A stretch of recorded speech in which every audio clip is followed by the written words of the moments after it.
നീ എൻ സ്വന്തം ഭാഗം 30. നിനക്കറിയില്ലേ അവളെ? ഇങ്ങനെയുള്ള ഷോട്ടുകൾ വരുമ്പോൾ അവൾക്ക് അഭിനയം തീരെ വശമില്ല എന്ന് തോന്നാറുണ്ട്. ഗൗതം പറഞ്ഞുകൊണ്ട് ചിരിച്ചു.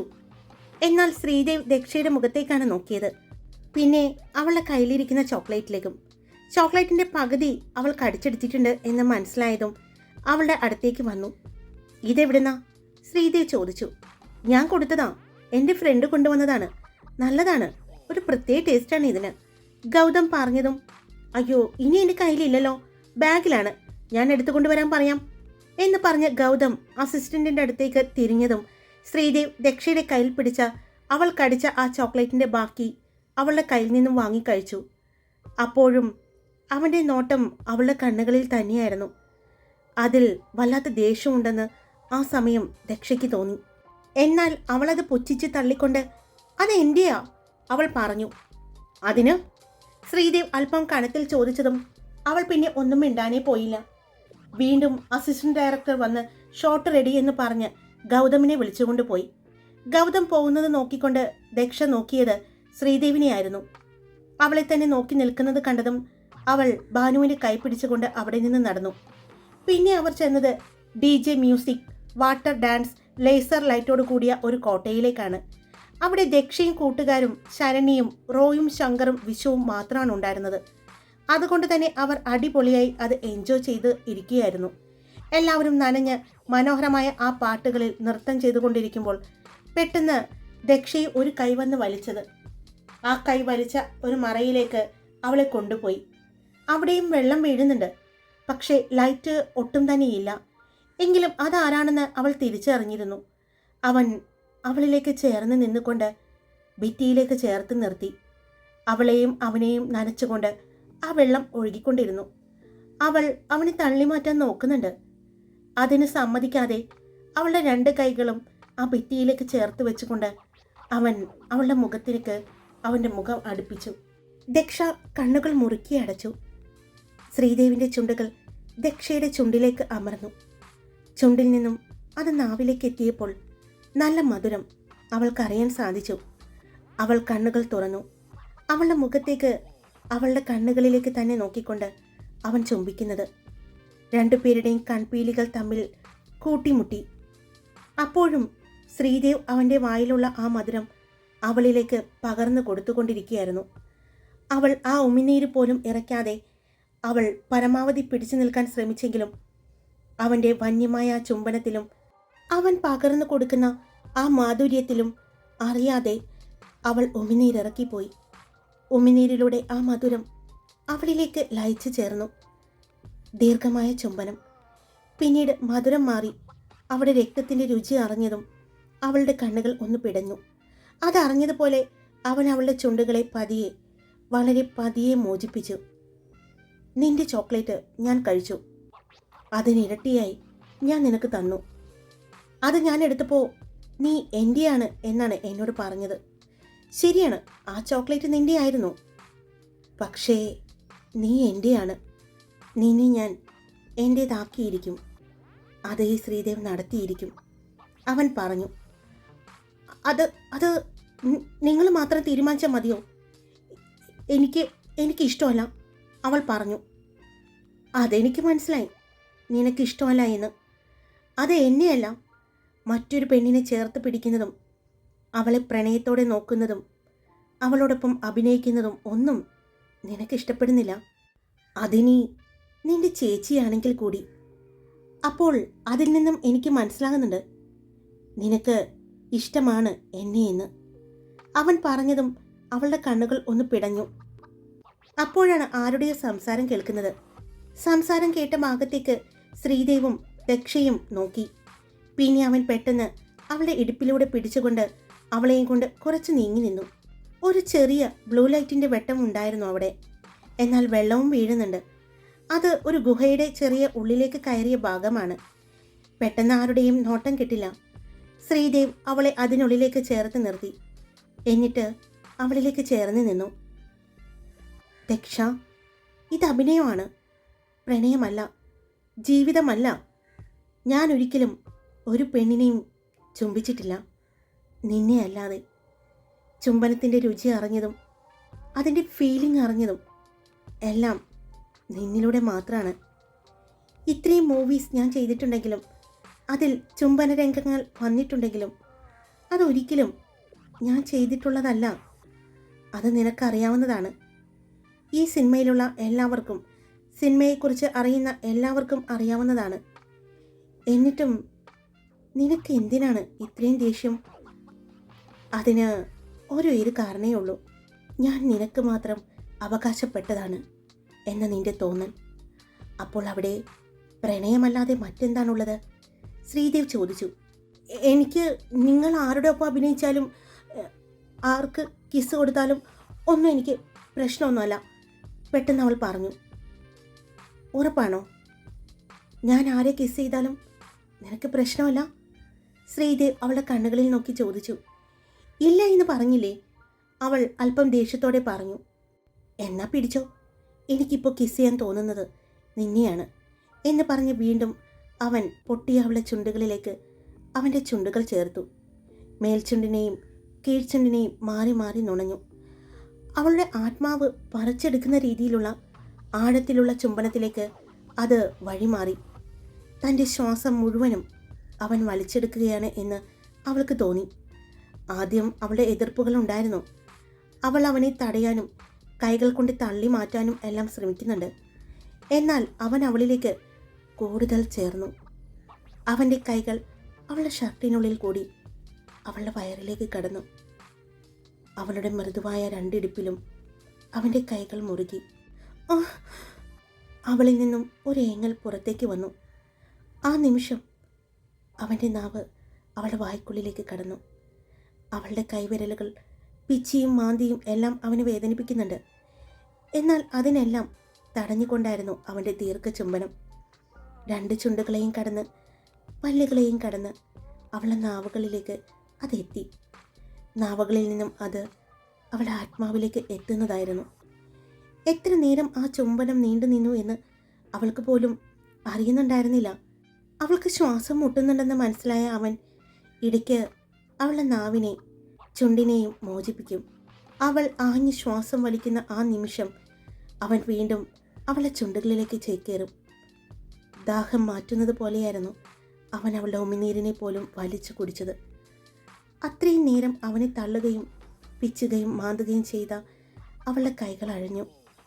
അവളുടെ കൈകൾ അവനെയും ചുറ്റിപ്പിടിച്ചു. ആ നിമിഷം കണ്ണുകൾ വലിച്ചു തുറന്നു. അവൾ അവനെ ചുറ്റിപ്പിടിച്ചത് അറിഞ്ഞപ്പോൾ അവൻ്റെ കണ്ണുകൾ ഒന്ന് തെളിഞ്ഞു. അവൻ പതിയെ, വളരെ പതിയെ അവളുടെ നാവിനെ മോചിപ്പിച്ചു. അവൻ്റെ നാവ് അവളുടെ നാവിനെ ചുരുട്ടിയെടുത്തു. പിന്നെ ആ നാവ് കൊണ്ട് അവളുടെ രണ്ട് ചുണ്ടിനെയും തലോടിക്കൊണ്ട് അവളുടെ മുഖത്തേക്ക് നോക്കി. നീ എൻ്റെയാണ്. നിനക്കുള്ളതെല്ലാം എനിക്കുള്ളതാണ്. അതുപോലെ ഞാൻ നിൻ്റെയാണ്. എനിക്കുള്ളത് മുഴുവനും നിനക്കുള്ളതാണ്.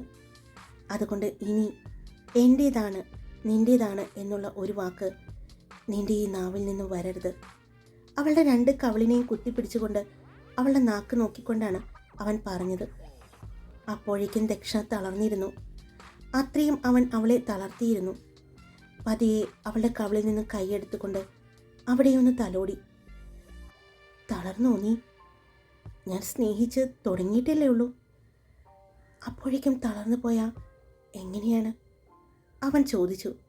കണ്ണുകൾ കൂമ്പി അടഞ്ഞു നിൽക്കുന്ന അവളെ നോക്കി അവൻ പറഞ്ഞു, കണ്ണു തുറക്ക് ദക്ഷ.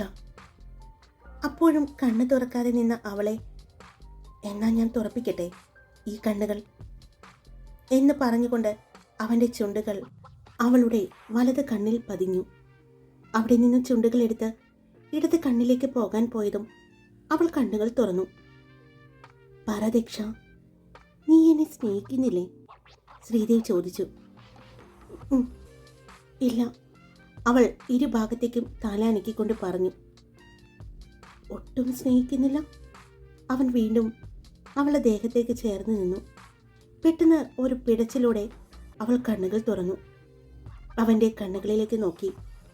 അതിൻ്റെ കാരണം മനസ്സിലായതും അവൻ്റെ ചുണ്ടിൽ ഒരു പുഞ്ചിരിയായിരുന്നു. തൻ്റെ ദൃഢമായ നെഞ്ചിൽ അവളുടെ മൃദുവായ മാറിൽ ചേർന്നതും ആ മൃദുലത അവനും അറിഞ്ഞിരുന്നു. പറേ, ഒട്ടും സ്നേഹിക്കുന്നില്ലേ? അവൾ ഇല്ല എന്ന് വീണ്ടും പറഞ്ഞു. നീ എന്നെ സ്നേഹിക്കാൻ ഞാൻ എന്താ ചെയ്യേണ്ടത്? അവൻ ചോദിച്ചു. അവൾ ഒന്നും മിണ്ടിയില്ല. ശരി, എന്നാൽ ഇത്രയും നേരം ഞാൻ നിന്നെ ചുംബിച്ചത് മുഴുവനും, നിന്നോട് പെരുമാറിയത് മുഴുവനും പറയാതെ ഒരിഷ്ടം നിനക്ക് എന്നിലുണ്ട് എന്നുള്ള തിരിച്ചറിവിൽ ആയിരുന്നു. പക്ഷേ ആ തിരിച്ചറിവ് തെറ്റാണെന്നാണ് നീ പറയുന്നത്. അതുകൊണ്ട് നേരത്തെ പറഞ്ഞതുപോലെയല്ല, ഇനി ഞാൻ നിന്റെ അടുത്തേക്ക് വരില്ല. നിനക്ക് സ്നേഹിക്കാൻ പറ്റില്ല എന്നല്ലേ പറഞ്ഞത്? അതുകൊണ്ട് ഞാൻ ചെയ്തതിന് എനിക്ക് ഒരു സോറി മാത്രമേ പറയാൻ പറ്റൂ. അവൻ അവളിൽ നിന്നും അകന്നു മാറിക്കൊണ്ട് അവൻ്റെ നെഞ്ചിൽ വലത് കൈ വെച്ചുകൊണ്ട് എൻ്റെ ഹൃദയത്തിൽ തട്ടി ഞാൻ പറയുന്നു, സോറി. സോറി എന്ന ഒറ്റ വാക്കിൽ ഞാൻ ഇത്രയും ചെയ്തത് അവസാനിപ്പിക്കാൻ പറ്റുമോ എന്ന് എനിക്കറിയില്ല.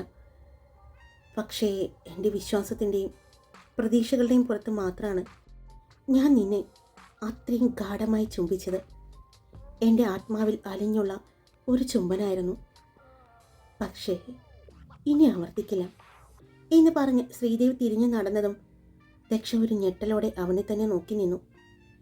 2-3 അടി മുന്നിലേക്ക് നടന്ന അവൻ ഒന്ന് തിരിഞ്ഞു നോക്കി. തിരിഞ്ഞു നോക്കിയ ശ്രീദേവി കാണുന്നത് അവനെ തന്നെ നോക്കി നിൽക്കുന്ന ദക്ഷയാണ്. പെട്ടെന്ന് അവൻ തിരിഞ്ഞ് അവളുടെ അടുത്തേക്ക് വന്നുകൊണ്ട് അവളുടെ വയറിൽ കൈകൾ അമർത്തി. തൻ്റെ നഗ്നമായ വയറിൽ അവൻ്റെ തണുത്ത കൈ അമർന്നതും അവൾ കണ്ണുകൾ മിഴിച്ച് അവനെ നോക്കി. നീ എന്നെ വെറുതെ വിടില്ല അല്ലേ? എന്നെ കൊതിപ്പിക്കുക ഇത് കാണിച്ച് എന്ന് പറഞ്ഞ് അവൻ അവളുടെ പൊക്കിൾ ചുഴിയിലെ ആ നേവൽ റിങ്ങിൽ ഒന്ന് അമർത്തി. അവളിൽ നിന്നും ഒരു തേങ്ങൽ പുറത്തേക്ക് വന്നു. ഞാനൊന്നും ചെയ്തില്ല, അവൾ പറഞ്ഞു. അതെ, നീ ഒന്നും ചെയ്യുന്നില്ല, അതാ എൻ്റെ പ്രശ്നം. ഒന്ന് സ്നേഹിക്കടി പെണ്ണേ. അത്രയും ഇഷ്ടപ്പെട്ടിട്ടില്ലേ? അത്രയും ആഗ്രഹിച്ചിട്ടില്ലേ? എൻ്റെ ജീവിതത്തിലേക്ക്, എൻ്റെ ജീവനിലേക്ക് കൂട്ടിക്കൊണ്ടു പോകാനല്ലേ ഞാൻ നിന്നെ വിളിക്കുന്നത്? എൻ്റെ ജീവൻ്റെ പാതിയായിട്ടല്ല, എൻ്റെ ജീവനായിട്ട് തന്നെ, മുഴുവനായി തന്നെ. വന്നോടെ ദക്ഷ നിനക്ക്? ആർദ്രമായി അവൻ ചോദിക്കുമ്പോഴും അവൻ്റെ കൈകൾ അവളുടെ പൊക്കിൾ ചുഴിയിലെ നേവൽ റിങ്ങിൽ തന്നെ അമർന്നിരിക്കുകയാണ്. ഞാൻ നിന്നെ വിട്ടു പോകില്ല, വിട്ടുപോകാൻ പറ്റില്ല എനിക്ക്. നിനക്കെന്തോ പ്രത്യേകതയുണ്ട്. എന്നെ തോൽപ്പിക്കുന്ന, എന്നെ നിന്റെ മുന്നിൽ തളച്ചിടുന്ന എന്തോ ഒരു പ്രത്യേകത. അത് ഇവിടെ നിന്നാണെന്ന് തോന്നുന്നു എന്ന് പറഞ്ഞ് അവൻ്റെ കൈകൾ അവളുടെ വയറിൽ ഒന്നുകൂടി അമർന്നു. അവൻ അവളുടെ കണ്ണുകളിലേക്ക് നോക്കിക്കൊണ്ട് അവൾക്ക് മുന്നിൽ മുട്ടുകുത്തിയിരിക്കാൻ പോകുന്നത് കണ്ടതും അവൾ ഞെട്ടലോടെ അവനെ നോക്കി. അവന് അവൾക്ക് മുന്നിൽ മുട്ടുകുത്തി നിന്നുകൊണ്ട് അവളുടെ പൊങ്ങിയിരിക്കുന്ന ആ ടീഷർട്ട് ഒന്നുകൂടി പൊക്കി. ദക്ഷ കണ്ണുകൾ മുറുക്കി അടച്ച് ഭിത്തിയിലേക്ക് ചേർന്ന് നിന്നു.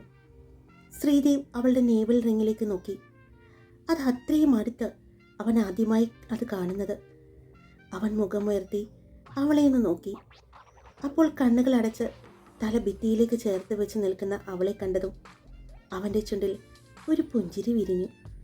അവൻ അവൻ്റെ ചുണ്ടുകൾ അവളുടെ പൊക്കിൾ ചുഴിയിലായി ചേർത്തു. അവളുടെ മൃദുവായ ആ വെളുത്ത മനോഹരമായ വയറിൽ അവൻ്റെ മീശ മുട്ടിയതറിഞ്ഞതും അവൾ കണ്ണുകൾ വലിച്ചു തുറന്നു. അവളുടെ കൈകൾ അറിയാതെ തന്നെ അവൻ്റെ തലമുടിയിൽ പിടിച്ചു. അതറിഞ്ഞതും അവൻ വളരെ അമർത്തി അവളുടെ ആ നേവൽ റിങ്ങിനോട് ചേർന്ന് ചുണ്ടുകൾ അമർത്തി.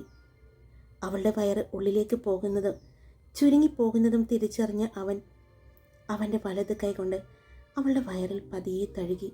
പെട്ടെന്ന് സ്വബോധത്തിലേക്ക് തിരിച്ചു വന്ന അവൾ അവനെ പിടിച്ചു തള്ളി. പെട്ടെന്നായതുകൊണ്ട് അവൻ തറയിലേക്ക് വീണുപോയി. എന്നാലും അവൻ അങ്ങനെ തന്നെ തറയിൽ കിടന്നു. 2 കൈകളും അവൻ്റെ തലയ്ക്ക് പിന്നിൽ വെച്ചുകൊണ്ട് ഒന്ന് ഉയർന്ന് മുന്നിൽ നിൽക്കുന്ന അവളെ നോക്കി. വിട്ടു പോവുകയുമില്ല, വിട്ടു കൊടുക്കുകയില്ല.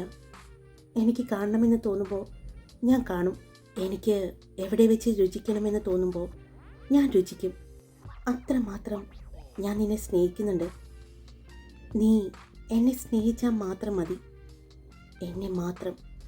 അവൻ പറഞ്ഞതും അവൾ അവിടെ നിന്നും പെട്ടെന്ന് ഓടിപ്പോയി. അവൾ ഓടിപ്പോകുന്നത് നോക്കി ചെറിയൊരു പുഞ്ചിരിയോടെ അവൻ അങ്ങനെ തന്നെ കിടന്നു. ദക്ഷ ആ കോട്ടയിൽ നിന്നും പുറത്തേക്കാണ് ഓടിയത്. അപ്പോഴും തൻ്റെ ശ്വാസം തനിക്ക് കിട്ടുന്നില്ല എന്ന് അവൾക്ക് തോന്നി. അവൾ പുറത്തേക്ക് പോയി ഒരു പൂളിൻ്റെ അടുത്തുള്ള ചെയറിൽ വന്നിരുന്നു. ശ്വാസം അപ്പോഴും വലിച്ചുകൊണ്ടിരുന്നു. കുറച്ചു നേരം അവൾ അങ്ങനെ തന്നെ നിന്നു. അവളെ കാണാതെ അവളുടെ കൂട്ടുകാർ അന്വേഷിച്ചു വന്നപ്പോഴാണ് അവൾ അവിടെ ഇരിക്കുന്നത് കണ്ടത്. നീ എന്താ ഇവിടെ ഇരുന്നത്? എത്ര നേരമായി അന്വേഷിച്ച് നടക്കുന്നത്? ശ്രീക്കുട്ടി ചോദിച്ചു. അവൾ കുറച്ചു നേരം അവരെ എല്ലാവരെയും പകച്ചു നോക്കുന്നത് കണ്ടതും ഇവൾക്കിത് എന്തു പറ്റി? സാരംഗി ചോദിച്ചു. അപ്പോഴേക്കും അങ്ങോട്ട് ശങ്കറും റോയും വിശ്വവും വന്നു. നേരം സന്ധ്യയായിരുന്നു. ലൈറ്റുകൾ പ്രകാശിച്ചു തുടങ്ങി. ഞാൻ അത് എനിക്ക് ശ്വാസം മുട്ടുന്നത് പോലെ തോന്നിയപ്പോൾ ഞാൻ പുറത്തേക്ക് വന്നതാ, അവൾ പറഞ്ഞു. അവളുടെ പെരുമാറ്റത്തിൽ എന്തോ സംശയം തോന്നിയ ബാനു വിശ്വത്തിനെ ഒന്ന് നോക്കി. ആ നേരം തന്നെയാണ് വിശ്വവും ബാനുവും നോക്കിയത്. വിശ്വത്തിൻ്റെ ചുണ്ടിൽ ഒരു പുഞ്ചിരി കണ്ടതും അവൾ അവനെ ഒന്ന് കൂർപ്പിച്ചു നോക്കി.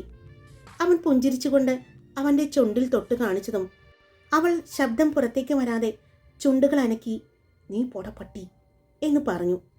അത് മനസ്സിലായതുപോലെ വിശ്വം കണ്ണു കൂർപ്പിച്ച് അവളെ നോക്കി. അവൻ പതിയെ അവളുടെ അടുത്തേക്ക് നിന്നുകൊണ്ട് എടി കുട്ടിപ്പിശാചേ, നിന്റെ കൂട്ടുകാരിയുടെ ചുണ്ടിലേക്ക് നോക്ക്.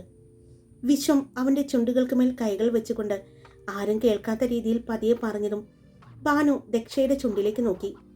പെട്ടെന്ന് അവൾ വിശ്വത്തെ നോക്കി. അപ്പോഴാണ് വർക്കിലെ ഒരാൾ അവരുടെ അടുത്തേക്ക് വരുന്നത്. ശ്രീദേവ് സാറിനെ കണ്ടോ? അയാൾ ചോദിച്ചതും വിശ്വം അവർ പോകുന്ന സ്ഥലത്തേക്ക് കാണിച്ചു. അവിടെയുണ്ട്. അയാൾ അങ്ങോട്ട് നടക്കാൻ പോയതും അവർ കയറിയ ആ കോട്ടയിൽ നിന്നും ശ്രീദേവ് ഇറങ്ങി വരുന്നത് കണ്ടു. സർ, ഷോട്ട് റെഡിയാണ്. ശ്രീദേവ് അയാളുടെ അടുത്ത് വന്നതും സാറിനെ മിത്ര മേഡം ഹഗ് ചെയ്ത് കിസ് ചെയ്യുന്നതാണ് അടുത്ത സീൻ. അത് കണ്ടുകൊണ്ട് വരുന്ന ദയാ മേഡവും ഗൗതം സാറും. ദയാ മേഡം അവിടെ വെച്ച് മിത്ര മേഡത്തെ തല്ലുന്നു. അതാണ് ഇപ്പോൾ എടുക്കാൻ പോകുന്ന സീൻ, അയാൾ പറഞ്ഞു. അവിടെ ഇരുന്ന ദക്ഷ അത് കേട്ടതും അവൾ ശ്രീദേവിനെ നോക്കി. അയാൾ പറയുമ്പോൾ മുഴുവനും ശ്രീദേവിൻ്റെ കണ്ണുകൾ ദക്ഷയിലായിരുന്നു. ശ്രീദേവ് തന്നെ നോക്കി നിൽക്കുന്നത് കണ്ട ദക്ഷ പെട്ടെന്ന് മുഖം മാറ്റിക്കൊണ്ട് അവിടെ നിന്നും എഴുന്നേറ്റു. അവൾ പോകുന്നത് കണ്ട ശ്രീദേവിൽ ഒരു പുഞ്ചിരി വിരിഞ്ഞു. ശ്രീദേവ് വന്ന ആളുടെ കൂടെ പോയി. ദക്ഷ പോയതിൻ്റെ പുറകെ ബാക്കി എല്ലാവരും നടന്നു. നീ ഇതെങ്ങോട്ടാ പോകുന്നത്? അവളുടെ പുറകെ നടന്നുകൊണ്ട് ശ്രീക്കുട്ടി ചോദിച്ചു. എനിക്കിതാ അതിൽ കയറണം എന്ന് പറഞ്ഞ അവൾ റോളർ കോസ്റ്ററിൽ ചൂണ്ടിക്കാണിച്ചതും അതിൽ നിനക്ക് കയറാൻ പേടിയാണെന്ന് പറഞ്ഞിട്ടല്ലേ കയറാതിരുന്നത്? ഇനിയിപ്പോൾ എന്തിനാ അങ്ങോട്ട് കയറുന്നത്? എനിക്ക് കയറണം, അവൾ പറഞ്ഞു. വാശിയോടെയും ദേഷ്യത്തോടെയും പറയുന്ന അവളെ ബാനു നോക്കി. പിന്നെ തിരിഞ്ഞു നിന്ന് ശങ്കറിനെ വിശ്വത്തിനെയും എല്ലാം നോക്കി. ഹായ്, എല്ലാവരും സുഖമായിട്ടിരിക്കുന്നോ? ഞാൻ സുഖമായിട്ടിരിക്കുന്നു. ഞാനിപ്പോൾ എൻ്റെ വീട്ടിലാണ്, അതുകൊണ്ടാണ് വീഡിയോ അപ്ലോഡ് ചെയ്യാനൊക്കെ സമയം വൈകുന്നത്. എന്തായാലും സ്റ്റോറി ഞാൻ ഇട്ടിട്ടുണ്ട്. ഇഷ്ടപ്പെട്ട നിങ്ങളുടെ അഭിപ്രായങ്ങൾ പറയാനും ലൈക്ക് ചെയ്യാനും കമൻറ്റ് ചെയ്യാനും ഒന്നും മറക്കല്ലേ. സബ്സ്ക്രൈബ് ചെയ്യാതെ കേൾക്കുന്നവരുണ്ടെങ്കിൽ സബ്സ്ക്രൈബ് ചെയ്ത് സപ്പോർട്ട് ചെയ്യുക. Love you all. It's me Karthika.